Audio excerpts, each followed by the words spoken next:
சாப்பாடு சரியில்லைனா உடல் கெட்டு போகுமா? அப்படி கெட்டு போகிறது தான் நோயா இல்லை வேற காரணமா?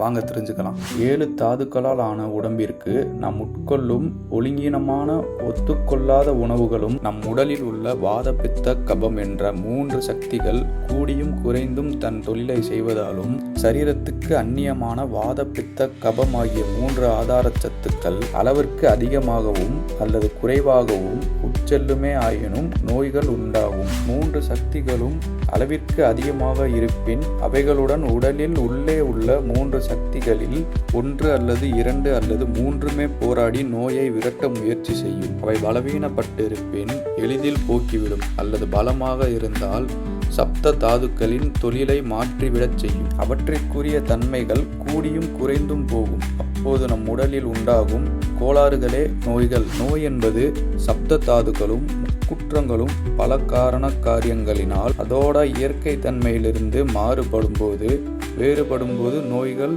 தோன்றப்படுகிறது. தாதுக்களும் முக்குற்றங்களையும் பற்றி நம்ம ஆல்ரெடி ஒரு வீடியோ போட்டிருக்கோம். நீங்கள் இன்ட்ரெஸ்ட் இருந்தால் போய் பாருங்கள். சித்த மருத்துவர்கள் நோயை வாத பித்த கப நாடிகள் மூலமாக உணர்ந்து கண்டுகொள்கின்றனர். இந்த மாதிரி சித்த வைத்தியம் சீக்ரெட்ஸை தினைக்கும் தெரிஞ்சுக்கணும்னு நினச்சிங்கன்னா இப்போவே நம்ம VA Perspective சேனலை சப்ஸ்கிரைப் பண்ணுங்கள். அப்புறம் நெக்ஸ்ட் வீடியோவில் பார்க்கலாம்.